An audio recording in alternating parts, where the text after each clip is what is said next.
college was formative for me in thinking about this issue, and actually all the books I've written since then kind of derive from this thesis I did about Bobby Kennedy, and just making sure we're not missing kind of the biggest thing that determines opportunity in America today, which is your economic position. So I always say race matters to opportunity in America, but class matters more.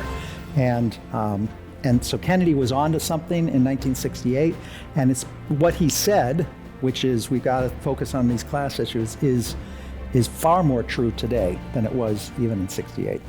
Hello and welcome to tonight's program hosted by the Commonwealth Club World Affairs of California. My name is Brian Watt. I'm the news anchor at KQED, and I'm your moderator for this evening. The club would like to thank the Ken and Jacqueline Broad Family Fund for sponsoring tonight's program. We are recording this evening's program and kindly ask that you silence your cell phones for the duration of our program. Now, it is my pleasure to introduce tonight's guest. Richard Kahlenberg is the director of the American Identity Project at the Progressive Policy Institute and teaches at George Washington University. His new book, Class Matters: The Fight to Get Beyond Race Preferences, Reduce Inequality, and Build Real Diversity at America's Colleges, is a powerful argument on fixing class bias in the college admissions process to ultimately achieve student equality and diversity.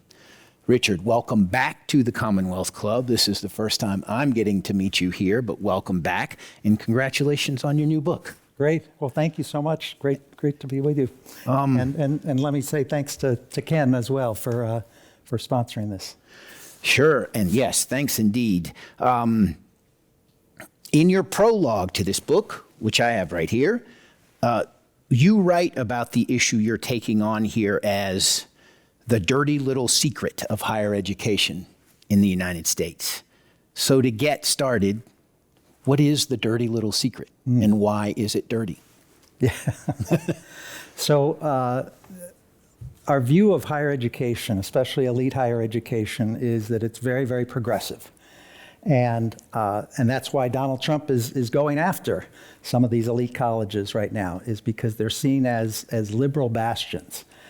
And that's associated with, some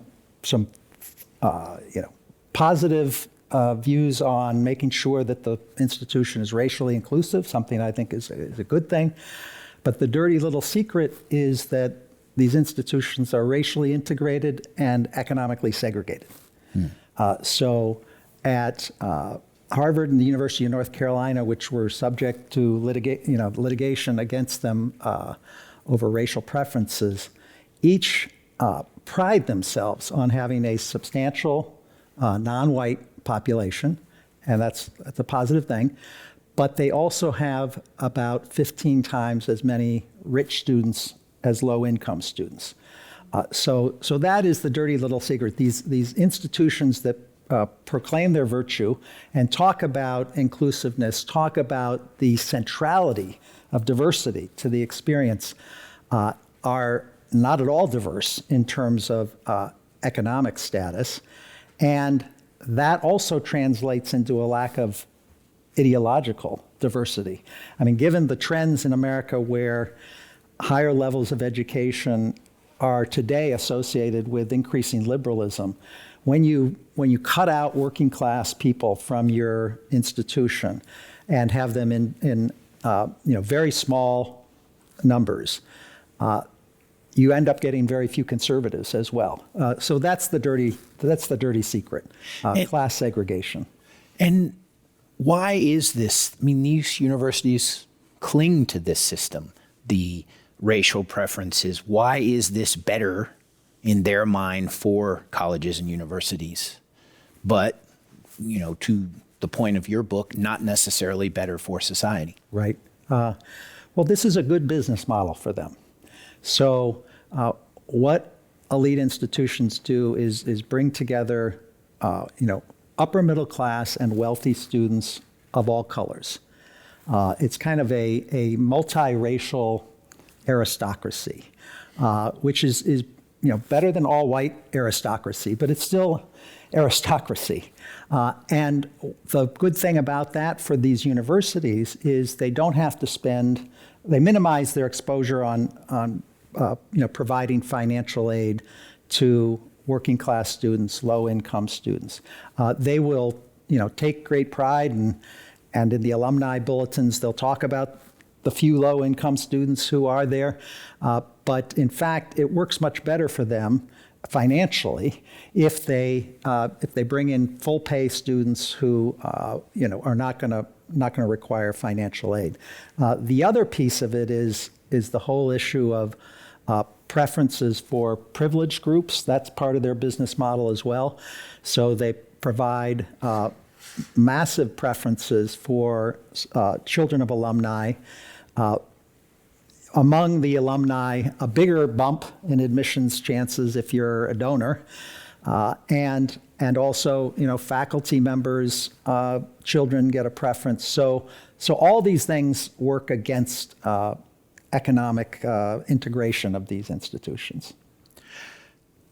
It reads in your book like you've been on a long journey to this position, and that it started when you were in college at Harvard. Can you talk about your own path to college and how it compared, say, to the roommates that you had Yes. when you were at Harvard? Okay, and one of my roommates happens to be here tonight. I'll call him out, Steve Norris. There he is, in the front row. So I was excited to go to Harvard. My father had gone to Harvard. I was a legacy student myself, and had kind of very traditional liberal views. Most of my roommates were from pretty privileged backgrounds, but I had one roommate who came from a working class community, was a Republican, and we had all sorts of discussions about affirmative action. And he said, well, why is this fair that Harvard doesn't provide any leg up for economically disadvantaged students, particularly in his case, he's talking about white working class students. And so that was an interesting argument. I didn't have a great response for him. And then I did my thesis as a senior on Robert Kennedy and his 1968 campaign for president. These days, I have to emphasize Robert Kennedy Sr. Yes. Nothing to, I feel like the sun has taken a very different direction, but Bobby Kennedy Sr. was and is a hero of mine, in part because he was able, when he ran for president in 1968, to bring together a multiracial working class coalition, which is kind of what Democrats had always stood for. They began to lose it in the 1960s. In fact, Richard Nixon had made major inroads with working class white voters in '68. But Bobby Kennedy, when he was running for president, before he was tragically assassinated, made an appeal across racial lines to common concerns. Those concerns included things like crime, which working class communities of all races care about. They're the largest victims of crime. And he was not a supporter of racial preferences. He was a supporter of the idea of uplifting working class people of all races. And I feel like the Democratic Party took a turn after that. So college was formative for me in thinking about this issue. And actually, all the books I've written since then kind of derive from this thesis I did about Bobby Kennedy, and just making sure we're not missing kind of the biggest thing that determines opportunity in America today, which is your economic position. So I always say race matters to opportunity in America, but class matters more. And so Kennedy was onto something in 1968, and it's what he said, which is we've got to focus on these class issues, is far more true today than it was even in '68. And you really, I thought it was interesting that you say in your book that you really would not have known at the time that the conclusions of your thesis, the conclusions of the thesis on Robert F. Kennedy, would really have an impact on, it would kind of, in a way, set the path for you through life. And you really just, you didn't realize until some years later, am I correct? Yes. Okay. And my daughters all wrote theses, and I told them this is going to be a life-changing event. Of course, it wasn't. It isn't for most people, but I became kind of obsessive about these ideas. So you also really, really go to great lengths to say that Robert F. Kennedy and other big leaders on the progressive side, Martin Luther King, Yes. Bayard Rustin, really were, for all that they thought and the coalitions that they were trying to build, did not come down on the side of racial preferences. Right. Preferences like that. They really were trying to push the movement towards an economic coalition, a class coalition, and not so much. And I think that's what really stuck with me, is that there's this sense that even Martin Luther King would have preferred racial preferences as a way of making sure that black people got opportunities that white people had been getting, but that they had been denied, but that in fact he realized that there was a danger to that. Am I right? Yes. Well, I think it was both on the merits and on the politics of it. So King wrote a book in 1964 called Why We Can't Wait. And that was, just around the time of passage of the great civil rights legislation, the 64 Civil Rights Act, the 65 Voting Rights Act. And so he was kind of projecting forward. Okay, once we deal with the legal barriers to opportunity in America, what next? What comes next? And it was controversial, deeply controversial within his movement to say, well, we should start focusing on the larger economic issues.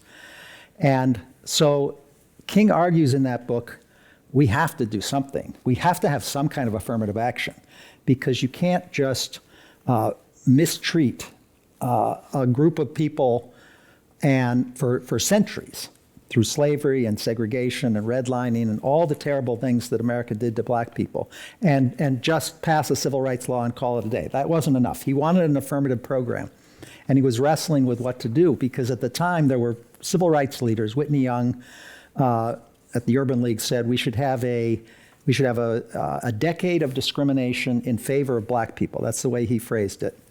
And King said there were two problems with that. One is it leaves out poor whites. And he said, as a matter of simple justice, poor whites are struggling too. They deserve a leg up. And the other was political, as you're suggesting. That there was he was very excited about bringing together working people of all races. That was kind of his second dream after his dream of racial justice. And if it would be hard to devise a policy that would divide that coalition more sharply than if you said the most privileged black and Hispanic students or workers or whatever, affirmative actions in lots of venues, but I write about education. The most privileged person of color is more deserving of a preference than the lowest income white or Asian student. He said there's no way that's going to fly politically. It would divide the coalition. And Bayard Rustin had the same view. He said any society where you start distributing benefits and burdens based on race, you're going to disrupt the impulse of people of different races to work together for common economic interests. And so both Rustin and King were very strong on this. But the Democratic Party obviously took a very different turn on that question. And you're writing this thesis and sort of discovering these views among these leaders in the 1980s when Ronald Reagan is running the table. I mean, yes. he's essentially kind of winning everything. And you discover that really baked in to his ability to pick off working class white voters is this resentment Right.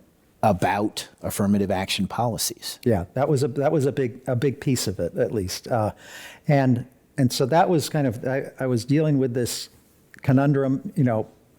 Everyone I knew at Harvard was for Mondale, and I thought, oh, this is great. The guy's going to win, and of course, in the country, that didn't happen. Mondale was demolished, and this issue of racial preferences was a piece, a very symbolic piece of why Reagan was able to be successful. It wasn't the only reason, but it was an important piece of it, and so I was just taking literally what King and Kennedy and Rustin were saying, that we ought to figure out ways to emphasize the common economic needs of working people.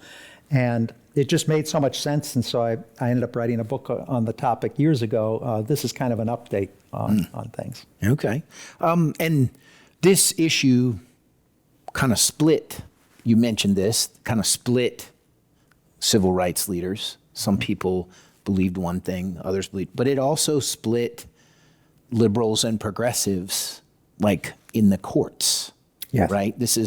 And so the clash ultimately came to the courts, I guess, in the 70s, as you write, with some real tests of affirmative action cases at universities. Yes.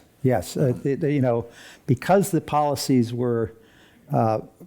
of racial preferences were never popular. They remain unpopular today. And so immediately there were cases brought. The first one was in 1974. It was Marco de Funes, who was a low-income Sephardic Jew who had applied to the University of Washington Law School, was rejected even though his scores were higher than some of the minority candidates who applied.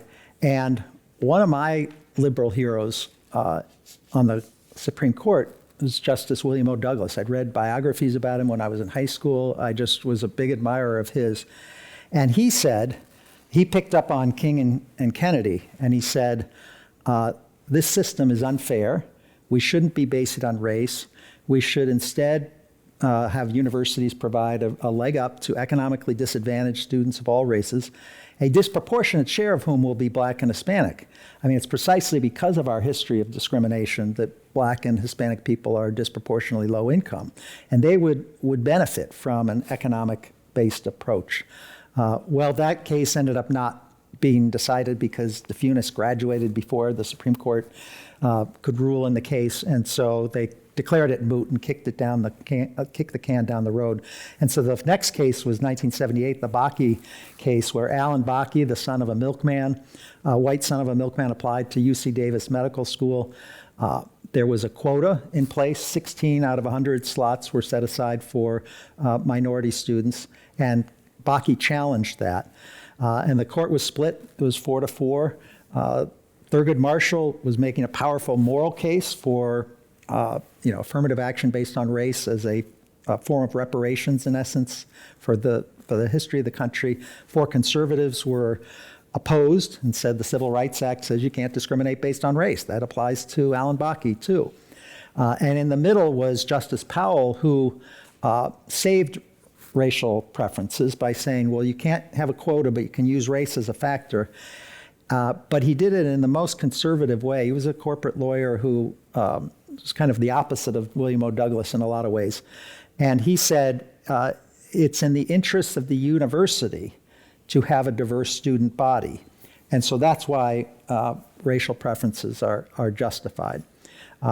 So it was kind of taking a cue from the universities that said, it's good to have racial diversity on campus, which I agree with. I think it is good for all students to interact with people of different races and learn. But there was something a little uncomfortable with the way Powell talked about the idea. It was in essence that it would be good to have Black students and Hispanic students on campus so the white students could learn what it was like. Right. I don't need to tell you this. I have lots of Black friends who said they hate it when they feel like, white people are coming to them, tell us what it's like to be black. It's just it's a weird justification for the intervention involved. I mean, it wasn't rooted in the idea of fairness or deservedness. It was a utilitarian concept based on, in essence, providing a better education to white people.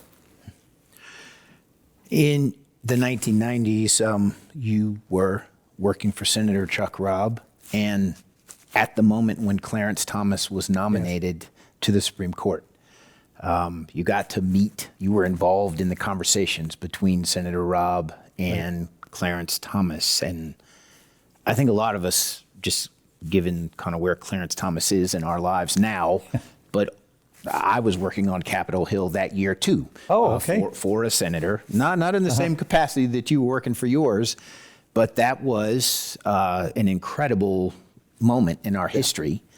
And I want to hear more about what it was like to listen to a Democratic senator trying to figure out whether he could support the nomination of Clarence Thomas and Clarence Thomas himself, and the points that Thomas made that, kind of kept you continuing your thinking. Yes. It was an interesting moment, and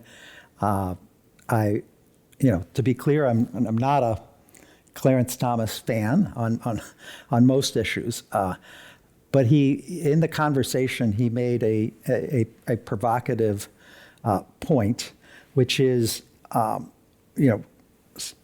Senator Robb asked Thomas, tell me about your views on affirmative action, because Thomas was very opposed to using race. And Thomas said, my son does not deserve a preference in admissions, and I think a poor white kid does. And it's actually something that Barack Obama ended up saying years later, but about his own daughters. But what was interesting is you had Thomas, a Republican, telling Robb, a Democrat, that class matters. That's normally something that Democrats want to embrace. And so, some people will be more cynical about Thomas. They'll say, well, this was just kind of a talking point that he was using. But I think it's an important point that Democrats have to grapple with. If Democrats are meant to be the party of working people, a party of those who are, haven't had everything given to them in life, then how can we ignore this issue of class that Thomas was raising? The other piece, which I don't go into in the book so much, is the reality was Clarence Thomas was very popular among black voters in Virginia. I mean, now that wouldn't necessarily be true, but at that point, there was a lot of pride in Thomas's story, having grown up in very difficult circumstances and become very successful. So there was that angle as well. People are surprised about that today, but back then the polling was very clear in Virginia and in other states that a vote for Clarence Thomas was something that would be popular with black people. And it sounds like, based on what I read in your book, you urged your senator to vote against Clarence I actually did. Yeah, I was worried about Thomas's position on a whole host of issues. Right. And of course, Anita Hill and her allegations about his behavior. So lots of reasons to oppose. But this idea always stuck with me. If you haven't noticed, it has been helpful for me to work my way through the history of this issue of affirmative action. So going back as far as RFK Sr. and MLK and the like, and kind of coming through the eras that I knew in my life. But you say that Bill Clinton, as president, flirted with moving to class-based affirmative action policies, Right. but couldn't quite do it. Yes. And How did he flirting is probably not a term I should have used in the book. It's but in the book. It jumped off the page at me. yeah. So So Clinton in 1995 was reacting to the fact that in the 1994 election, Republicans, swept the House, took power for the first time in I think 40 years. So Clinton was, he was shaken up by this experience, and it was some of you may remember it was labeled the election of the angry white male, and working class whites working class white men continued to move away from the Democratic Party. It wasn't as complete as it is today. And Clinton saw that the Republicans were going to make an issue of this issue of racial preferences. And in fact, later that year, California became the first state to ban racial preferences by voter referendum. And so Clinton knew that issue was out there. He read the polls. He knew that 2/3 of Americans did not want race used in college admissions or in job promotions, those sorts of things. And so he let go of trial balloon. I think we should move the basis of affirmative action from race to class because we'll get broader public support. Well, the interest groups in D.C. went crazy, both women's groups and civil rights groups. And Jesse Jackson threatened to run for president if Clinton didn't hold firm on affirmative action.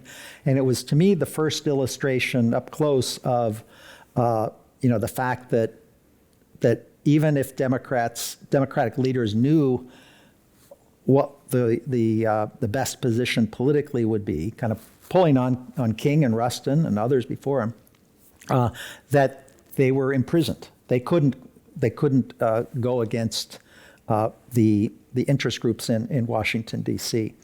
And I was excited to try to help Clinton. I'd written a cover story in the New Republic about it, and the White House called and they wanted more information about this idea of class-based affirmative action. But in the end, all I had was an idea, and then there were interest groups that. And what was that the had a lot of idea? power. I mean, you, the title of your piece was "Class, Not Race: A Liberal Case for Junking Old-Style Affirmative Action in Favor of Something That Works." Yes. So, what did you say was the something that could work? Yes, and basically I talked mostly about college admissions as an example, but you could use it in other contexts. But that an admissions officer should look at the obstacles that a student had faced in life and consider their academic record and their extracurriculars and everything in the context of how far someone had come, and that class was the central determinant of that. This may be a little wonky to get into, but I wanted to make sure that class preferences would also result in racial diversity. So I wrote in the article about the idea of looking at some measures of class that better reflect the nation's history. So in addition to looking at income of a student's family, you would look at their wealth, that is their accumulated assets minus their debts. And you would also look at the neighborhood that a student grew up in and what kind of high school they went to. And all those measures are important because while there is an income gap between black and white people in America, but there is a much bigger wealth gap. And that's a reflection of the history of enslavement and redlining, and so wealth is a better way to capture that history, and would result in higher levels of racial diversity. And I'm not trying to reverse engineer a certain racial result, but wealth matters to opportunity in America, and so that was the concept, kind of spelling out for the first time how this would work in practice. How would a university consider economic disadvantage? And what the people who criticized your idea, your opinion at the time, what did they say? What bothered them about your stance there? Well, I often heard the argument that you're just trying to dance around race, that race is the fundamental American dilemma, and that by looking at class, you're missing the main point about America. And on one level, I respect and understand that point of view. Race has been central to American history. At the same time, I'm practical about the approach that we need to take, and so politically, I thought it had been disastrous for Democrats to make this argument that we should count race, count skin color in deciding who gets ahead. That fundamentally doesn't fly with Americans, even if it's for the good purpose of kind of making up for past history. The other piece is that it ignored all this social science, which suggested that class actually matters more in contemporary society. So to give you one example, it used to be, so I'm telling you their argument and I'm rebutting it at the same time. Okay.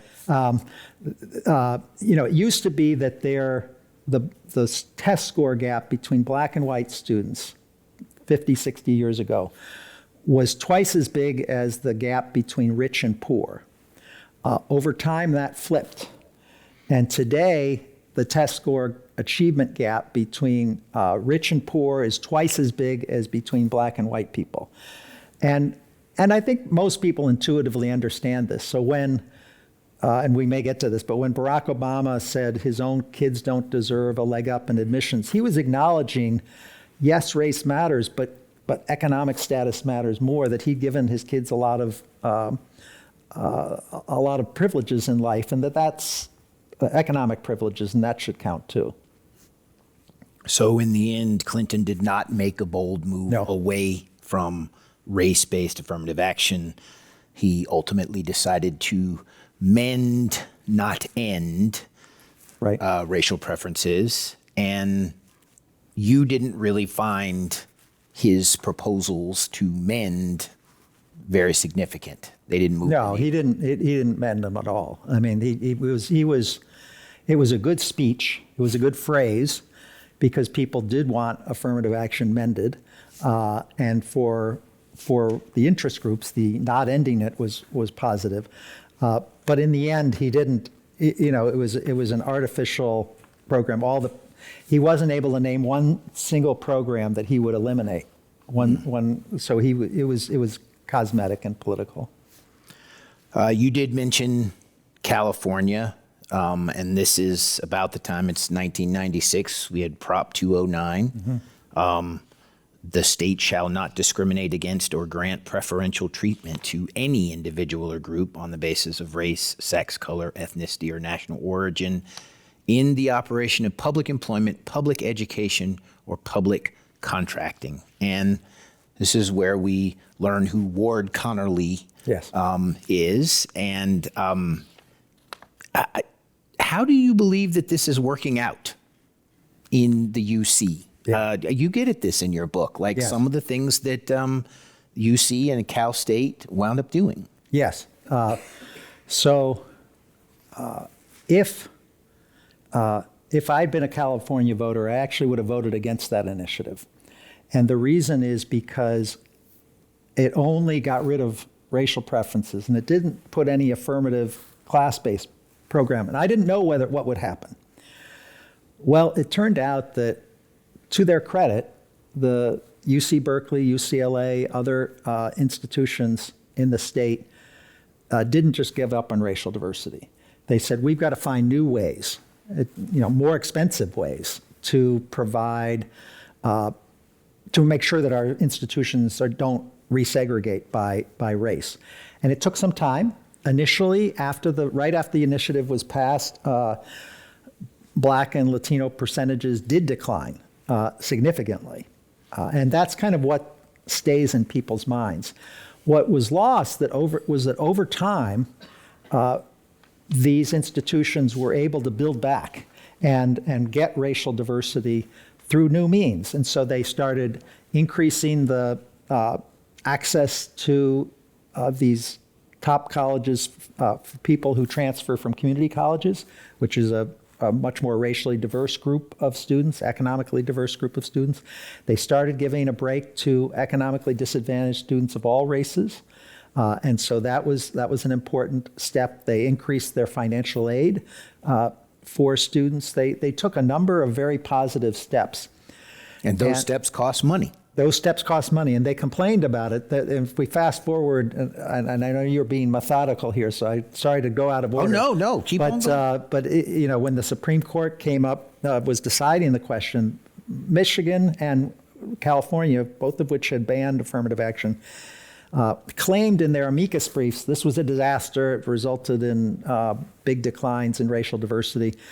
Well, that's what the lawyers were saying in the amicus brief. But if you looked at what the admissions officers were saying on an annual basis, they said we have the highest level of racial diversity in 30 years.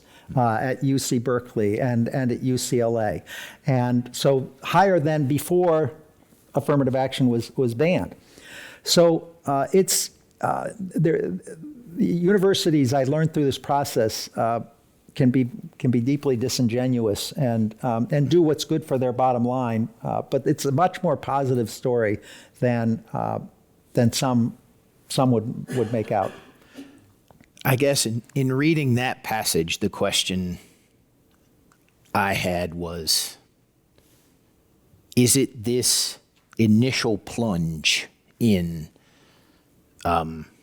black enrollment and black admissions, Hispanic admissions, that scares everybody, and also this fear that an institution won't do anything rather than take the action that the UC system and Cal State took to try to sort of supplement, to try to make sure that they didn't lose all of their students of color. Right. But is that sort of what tends to scare people away from this idea of moving towards class-based?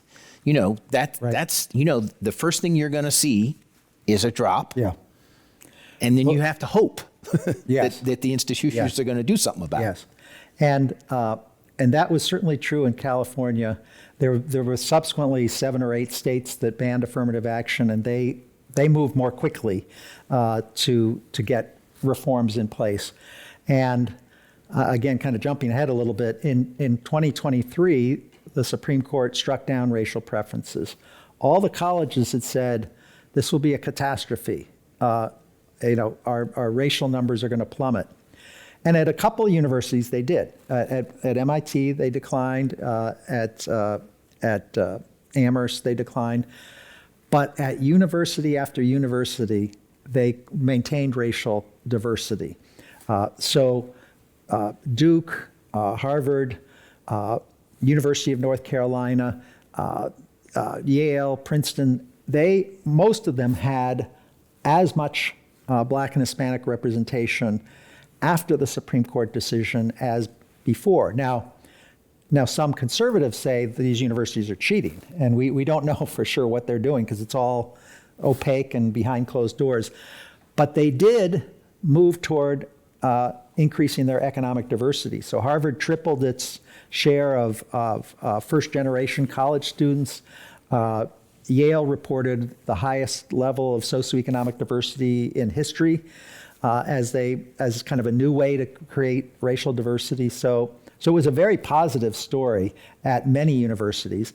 And at the ones that saw plunges in racial diversity, which I don't want, I don't think anyone wants to see, well, maybe some people in this country want to see it, but I certainly don't.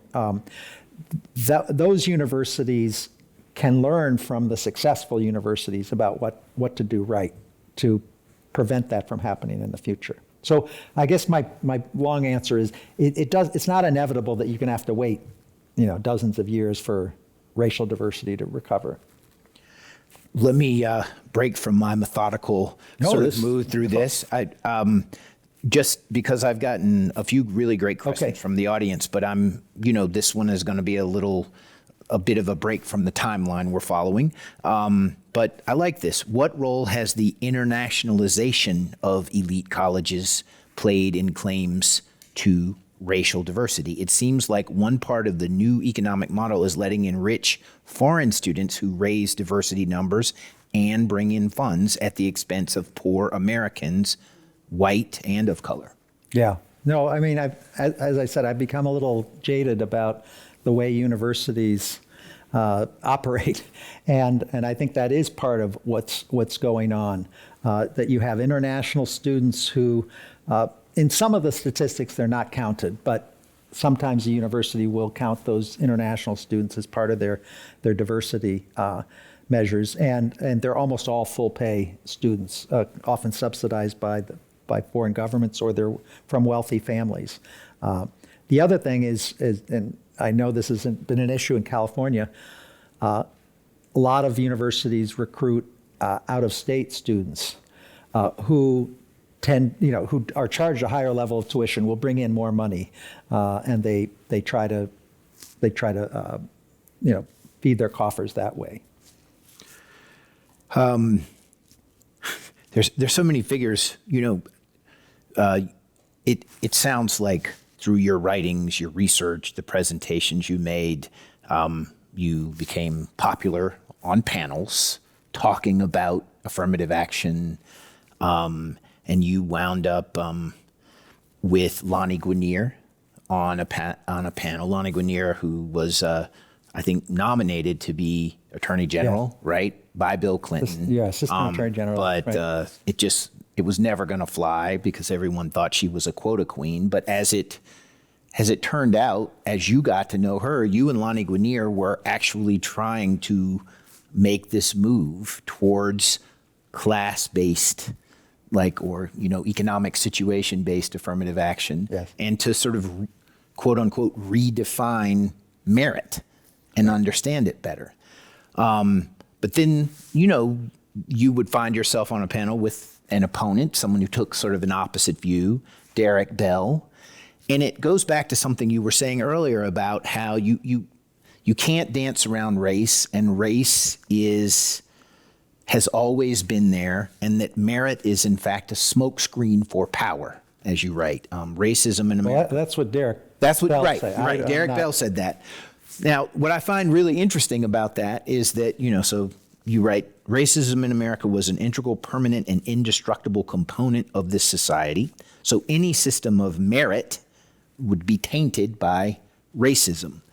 And you sort of acknowledge that Bell has won the intellectual elites. Yes. And that in this course that you teach at George Washington University, your students follow Derek Bell. Like they embrace his thinking more than yours. Absolutely. I guess what I want to know from you is, do you see a future where the two sides meet in the middle, find some common ground? I do. So Derek Bell, for those of you who aren't familiar with him, he's kind of the father of critical race theory, which came in the headlines when the right started going after it. So he was very controversial, very pessimistic about America, said that the only time progress is made on civil rights is when it's in the interests of white people. And he argued merit is a smokescreen, like it's a smokescreen for white supremacy. That works well in the faculty lounge. It's a disaster to take that to the public. The public believes in merit, and they don't think it's necessarily I should say the public believes in the ideal of merit. They don't think it's necessarily practiced all the time, but that it's an important quality, an important advance to try to evaluate people based on merit rather than on other factors. So I was later on a panel about school diversity, and Hazel Dukes, who was head of the NAACP, said, because all these academics were saying merit's just a cooked up idea to keep white people on top. She said, no, we have to be for merit in America. It's just politically, it's disastrous to be against merit. All my students love Derek Bell, and listen, I think Derek Bell has a lot to teach all of us. I mean, he was an interesting theorist, but that's I think he was too pessimistic about race, and also it was not a practical way of going forward. And so what Lonnie Guinier and I were trying to do was to say, let's get merit right, true merit, which would involve looking at someone's credentials in light of what hurdles they had to overcome in life. I have another question from the audience that I hope will give you a chance to talk about some of the things that you have worked on, not just this, but actual pushing for integration of public schools, choice in schools. But the question is, given your background in housing policy, and that's another thing you've worked on, what drew you to explore diversity, race, specifically at a collegiate level? Yeah. But I also want to know, like, I want people to know that you've done a lot of work in the space of integration of public schools. You are not trying to segregate them or schools in general. Yeah. So I actually, chronologically, I started with higher education, but then I went to these other areas because, if we got equal opportunity right earlier on, you wouldn't need affirmative action based on race or class. Ideally, if you made sure that students had opportunities. And so I wrote a book about K through 12 school integration, which made a similar argument to the affirmative action one, where I said we really should be paying attention to class as well as race in integrating our schools. Brown versus Board of Education was, the most important decision of the 20th century. It was a huge advancement for human freedom. But what it missed was that you can have a racially integrated school that's all poor, and it's still academically very, very challenging. And so we have to pay attention to economic issues. In addition, it became a legal way of doing integration at the K through 12 level because the Supreme Court had struck down the use of race in deciding where students are going to go to school. And then housing, to me, is also, it's kind of the root of inequality. Where you live and the kind of shelter you have is integral to your life chances, your ability to flourish, and so I've been attracted to those issues as well. And one other thing on that front is I've spent a lot of time on community colleges because people say, Rick, you're so obsessed with these elite colleges. Like, so few people go to those colleges. Why does it matter? And there was, I had two answers to that. One is I'm going to work on community colleges too, because that is where the aspiring middle class goes, and so it's really important to make sure those institutions are supported and can allow students to flourish.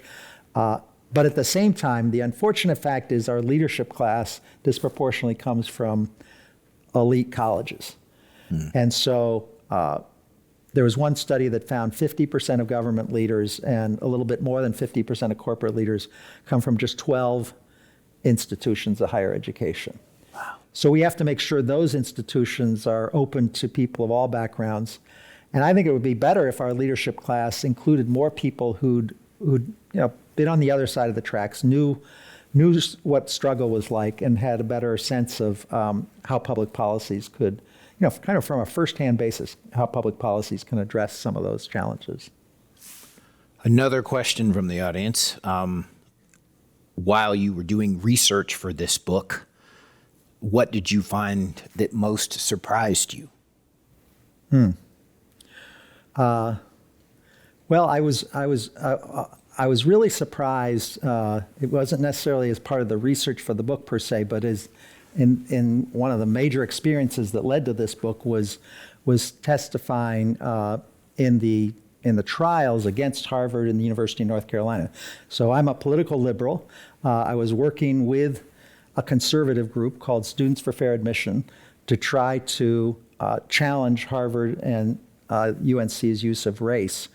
And so my testimony was that racial diversity is really important to have on campus, but you can get there without racial preferences. It's more expensive, but you can do so through economic means. And what was surprising to me was when I had a chance to kind of dig through the files of these institutions and how their admissions processes worked. And it was really discouraging. Yeah, I mean, I thought that the what is it? The title chapter, How Harvard Creates a Multiracial Aristocracy. Yeah. That's sort of the subtitle of chapter 7. And I just wanted to know, and we should know how do they do that? How are they doing that at Harvard? Well, there are all sorts of ways in which the admissions policies are stacked in favor of very privileged people. So legacy preference is one that people often know about and have heard about. But Harvard kind of ups the ante. They have something called the Z list, which is for the children of donors and others who are privileged, well-connected. I think about 1% to 2% of these students are African American. So overwhelmingly white group of students who get in through kind of a backdoor process. They are forced to, there's not room for them in the class. They wouldn't necessarily get in on the merits for a particular class, but they say, well, come next year, take a gap year. But it's this special backdoor path. One of the really troubling aspects of the Harvard litigation that was maybe shouldn't have been surprising, but I was surprised to see the extent of it, was the discrimination against Asian American students. Mm-hmm. So Harvard had a system where they still have a system where one of the things they factor in is not just your grades and your test scores or extracurriculars, but also what they call a personal score that's supposed to capture your something about you, whether you have integrity, whether you have grit. And Harvard routinely rated Asian American applicants lower on these measures of integrity, grit, and likewise other related factors. Now, they're not objective, right? The SATs you can tell, grades you can tell, you kind of can't get around that. But this was a way to minimize the number of Asian American students on campus, because Asian Americans are overrepresented at a lot of elite institutions. And so just as there were caps on Jews in the early part of the 20th century, there has in essence been a cap on Asian American students, and a cap on women applicants too, ironically. I mean, affirmative action was supposed to be opening doors to more disadvantaged populations, those who'd face discrimination. Much harder to get into these colleges if you're a female applicant than a male applicant. Got more questions from the I asked that question from the audience, really hoping that you would take us to Harvard, because and I'm really glad you did. The Harvard case and the UNC case are the most recent ruling, Supreme Court cases, right. And you were an expert witness. You weren't like a plaintiff's attorney, but you were an expert witness. And that sounds like a pretty gut-wrenching experience for you, just participating in the trial.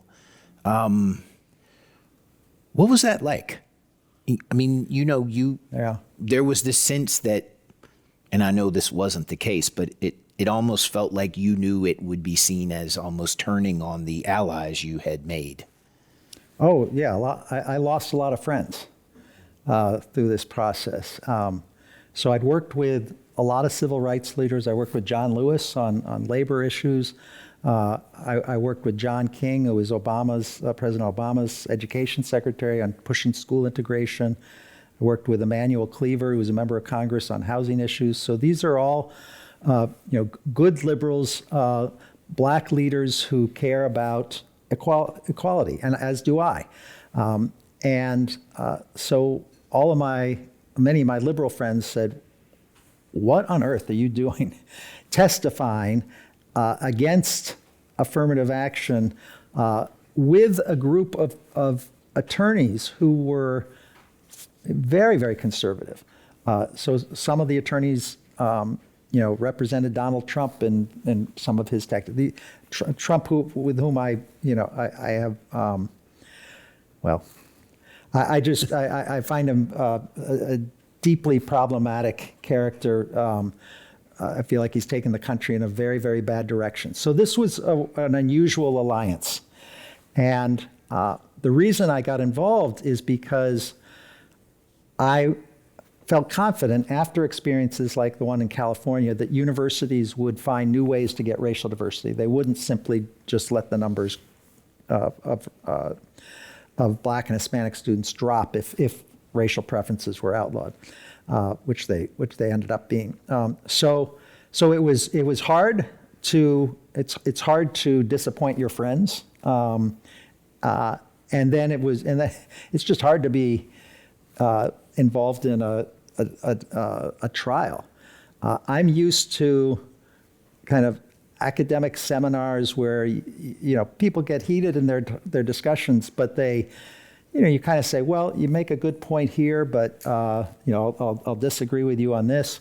That is not what the trial process is all about. For those of you who have been involved in litigation, the other side tries to tear you apart. They try to make you look like an idiot. They want to make you look bad, that you're doing this only because you're being paid. I mean, it's just it was a tough process, but in the end, I'm very gratified that a lot of universities are now reporting these great increases in the number of Pell eligible students who are eligible for financial aid, first generation college students. So I think it was all worth it, but it was not a fun process. And mend any fences like since then between you and your friends that you might have lost? Are they back? They're not back. One thing that may be an opportunity for collaboration, though, is that Trump is now going after what I advocate, the class-based approach. And there are some extreme, the two justices on the Supreme Court, Alito and Thomas, who are willing to go down this path. So the concept is that if a university adopts if they get rid of legacy preferences, if they increase their admissions boost for first-generation college students, if racial diversity is part of their goal, it's part of my goal. I mean, that's part of the positive thing about class-based affirmative action is it does boost racial diversity. If they do that, that's as bad as using race. It's a very, very extreme position. I don't think the Supreme Court will ever go along with that. But anyway, so now I'm in that sense, my liberal friends are now they're supporting class-based affirmative action because it's kind of the only game in town. You can't use race. And so we're allied on the issue, but it takes a while for people to process all of this. Some questions from the audience. Is class synonymous with household income? If not, how are they different? And how is class measured? I mean, you did some real work on this. Right.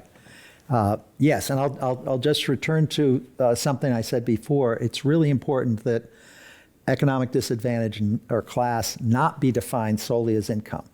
If it's defined solely as income, in the aggregate, Black and Hispanic students will lose out.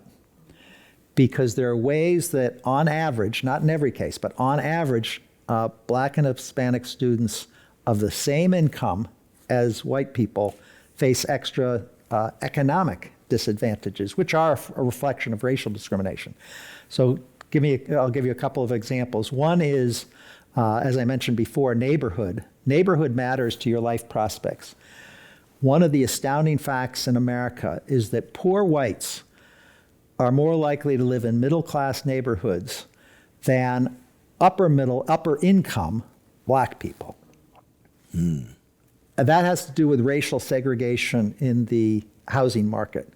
So upper middle-class Black people often live in predominantly Black neighborhoods where there is higher levels of poverty. And poor whites often make their way into middle-class middle-income communities, predominantly white communities.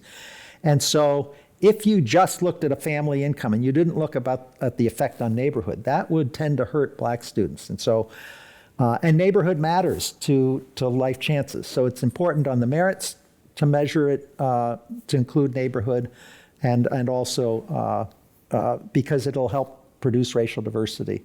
And the other one I mentioned is wealth. We should look at wealth, and colleges have access to all this information. Because you have to fill out the financial aid form, so they know how much savings you have. And if you don't apply for any financial aid, and the institution's charging $80,000 a year, and you have 2 kids in college, we know you're pretty well off. And yeah, I mean, one of the questions that we got from the audience is, how do you measure wealth reliably when people can hide wealth? Yes. Well, under the financial aid form, so there are 2. There's the FAFSA, which most people are familiar with, and then colleges use another form called the CSS profile, where you have to put in your home value and other things. You have to provide information about your wealth. And there's a place on the FAFSA where if you lie, you can be prosecuted. It doesn't happen very often, but there's a reason not to lie. Now, sometimes people are going to hide assets, but people who are immensely wealthy, who are the best at hiding assets, they're not going to get a break for being a little less wealthy than they actually are. Yes. Yeah.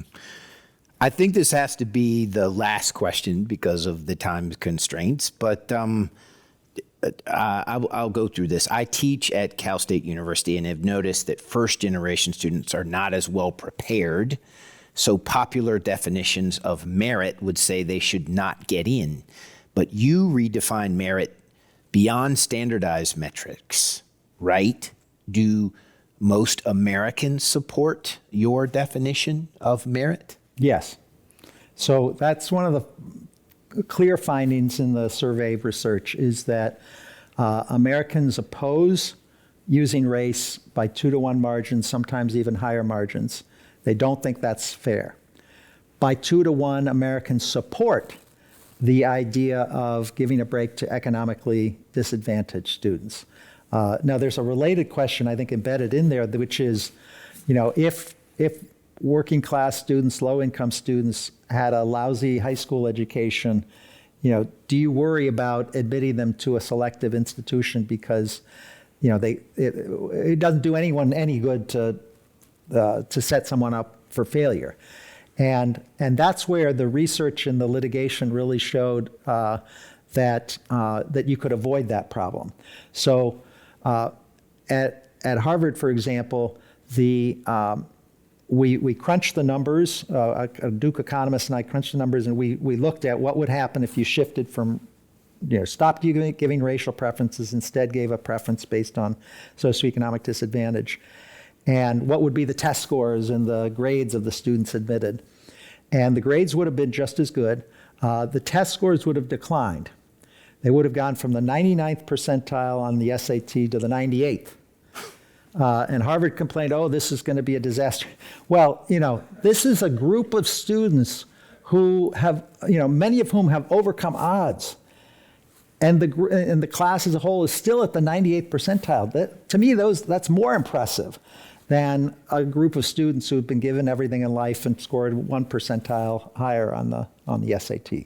So I think that it is important to look at academic preparation, but there are tens of thousands of low-income students in America who score very, very well, despite the fact that they've faced a lot of challenges in life. And I can't wait for America to tap into the potential of all these amazing students who have overcome odds and done really well despite that. Richard Kahlenberg, author of Class Matters: The Fight to Get Beyond Race Preferences, Reduce Inequality, and Build Real Diversity at America's College. Thank you so much. Well, thank you, Brian. Appreciate it. And thanks Also to the Ken and Jacqueline Broad Family Fund for supporting tonight's event. If you would like to support the Commonwealth Club's efforts in making virtual and in-person programming possible, please visit commonwealthclub.org/events. My name is Brian Watt. Thank you and take care.